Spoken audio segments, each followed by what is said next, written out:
ایک عورت سے کھانے میں نمک تیز ہو گیا۔ شوہر کھانے کے لیے بیٹھا تو اتنا تیز نمک دیکھ کر اسے غصہ آ گیا۔ غریب آدمی تھا، 6 ماہ بعد مرغی کا گوشت لایا تھا۔ 6 ماہ سے دال سبزی کھا کھا کر اس کی زبان گوشت کھانے کے لیے بے چین تھی، مگر بیوی نے نمک تیز کر کے سارا سالن خراب کر دیا۔ اس نے بیوی کو کچھ نہ کہا، چپ چاپ کھا لیا اور کہا، اے اللہ، اگر میری بیٹی سے نمک تیز ہو جاتا تو میں یہ پسند کرتا کہ میرا داماد اسے معاف کر دے، میرے جگر کے ٹکڑے کو کچھ نہ کہے۔ میری بیوی بھی تو کسی کے جگر کا ٹکڑا ہے، کسی ماں باپ کی بیٹی ہے اور سب سے بڑھ کر تیری بندی ہے۔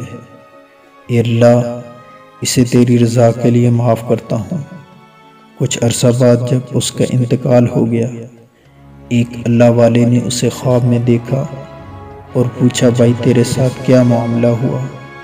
اس نے جواب دیا کہ مجھے اللہ تعالیٰ کے سامنے پیش کیا گیا اور اللہ تعالیٰ نے مجھے میرے گناہ گنوائے کہ تو نے فلاں گناہ کیا، تو نے فلاں گناہ کیا۔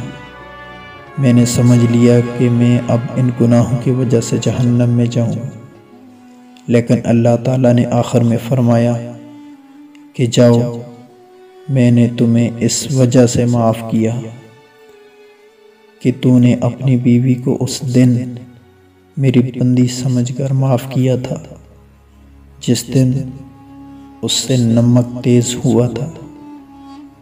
تو نے اسے گالی نہیں دی تھی، ڈنڈا نہیں مارا تھا، تم نے اس کی خطا میری رضا کے لیے معاف کی تھی، تو آج میں تم کو معاف کرتا ہوں۔